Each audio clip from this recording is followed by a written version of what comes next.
Hello, नमस्ते, सलाम, सत श्री अकाल, आदाब। किद्दां मेरी यूट्यूब फैमिली? मैं बिल्कुल ठीक हाँ और मैं उम्मीद करदी हाँ तुसी भी सारे बहुत वधिया होवोगे। तो अज दी मेरी रैसिपी दे विच मैं तुहाडे नाल शेयर कर रही हाँ एक रैसिपी जिहड़ी कि साडे देसियां दी फिर दोबारा तो कह रही हाँ बहुत ज़्यादा फेवरेट है, जो कि है मक्की दी रोटी।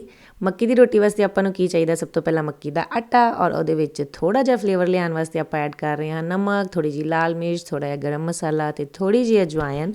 ये सारियां चीज़ां मिक्स करन तो बाद आपां इहनूं गर्म पानी दे नाल थोड़ा थोड़ा गर्म पानी पा के गुनना है, बहुत बहुत बहुत चंगी तरह गुनना है और पूरा अपना जोर लगा देना है इहदे ते।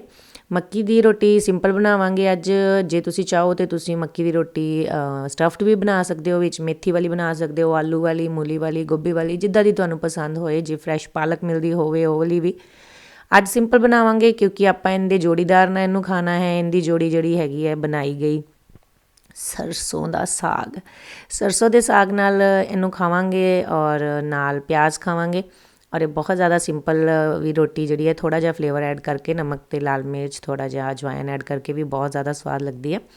इहदे ते बहुत कम करना पैंदा इहनूं आटे नूं गुन्नण वास्ते, क्योंकि जिहड़ा इंडिया दा आटा हुंदा है वो बड़ी ईजीली गुन्निया जांदा है, पर जिहड़ा इत्थे फॉरन कंट्रियां च मक्की दा आटा मिलदा है ना, इहनूं बहुत टाइम लगदा है गुन्नण दे विच।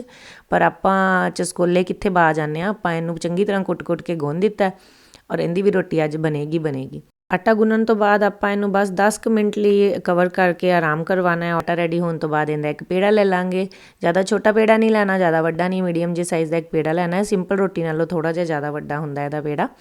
बस थोड़ा जिहा ऑयल लगा के तुसीं इहनूं एक पॉली बैग दे उप्पर थप्पड़ मार के इहनूं चंगी तरह कचुंबर कढ के इहदी रोटी बनानी है। तुसी चाहो तो तुसी पानी लगा के भी इहदी रोटी बना सकते हो। सानूं इहदे नाल ऑयल लगा के कंफर्टेबल लगदी है तो आपां उहदे नाल बना रहे हैं। पानी लगा के भी तुसी तवे दे उप्पर इहदी रोटी बड़े आराम नाल बना सकते हो और हत्थां दे नाल थोड़ा ਉਹਨੂੰ फैला के हत्थां दे विच ही बिना इदां लिफाफे दे उप्पर रखे भी बन जाती है। सब दा अपना अपना एक मैथड हुंदा है, जिन्हों जो कंफर्टेबल लगता है वो कर सकता है। अच्छा जी, रोटी देखो बड़ी सोहनी रेडी हो गई है और इस तरह की कुछ लग रही है। ज़्यादा पतली नहीं बनानी रोटी है क्योंकि ये सुक जाती है। फिर जिद्दां ही आपां उहनूं तवे ते उत्ते रखांगे, थोड़ी जी कच्ची रोटी हल्ले होएगी तो आपां थोड़ा जिहा घिओ ऐड कर देना ताकि तवे दे नाल चिपके ना। और बस उस तो बाद जो एक साइड तो पक जाए, नॉर्मल रोटी नूं जिद्दां आपां फ्लिप करीदा उहदा साइड चेंज करीदी, पासा बदलीदा, उवें इहदा भी पासा बदल देना और पकन देना है। ये नॉर्मल रोटी की तरह जल्दी तो नहीं पक जाती, इनू गेहूं की रोटी की तरह, कनक की तरह इनू थोड़ा टाइम लगता है और पक्केगी हौली टाइम लैंदा है। इनू 7 तो 8 मिनट लग जाते एक रोटी नूं पकन वास्ते। और ये आटे की टैक्नीक ये है कि तुसी जिन्ने परसनस ने रोटी खानी है तुसी नाल फ्रैश आटा ही गुनना पैंदा। इहदा आटा गुन के तुसी रख नहीं सकते। लाइक अगर तुसी 4 या 5 रोटियां बनानियां है तो तुसी सिर्फ 4 या 5 का आटा गुनो, फिर नाल नैक्सट परसनस लई फ्रैश आटा गुनो। रोटी साड़ी रेडी हो गई है। एक कावली तुहानूं नैक्सट दूसरा भी दिखानी आ कि पेड़ा किस तरह लै रहे हो तुसी और किस तरह लग रहा है। एक रोटी रेडी हो रही है और दूसरा पेड़ा बन रहा है, क्योंकि टाइम लैंदियां जिस तरह मैं पहलां भी दस्सिया तुहानूं। रोटी बहुत ज़्यादा हैल्दी होंदी है और सरसों के साग नाल तो बहुत ज़्यादा स्वाद लगती है। कोई हार्ड एंड फास्ट रूल नहीं है कि तुसी इहनूं सरसों के साग नाल ही खाना है। तुहाडा जिहदे नाल इहदा मन चाहे खाण दा तुसी खा सकते हो। ईवन कि तुसी अचार ते प्याज दे नाल या कल्ली चाय दे नाल भी इहनूं ਇਹਦਾ मज़ा लै सकते हो।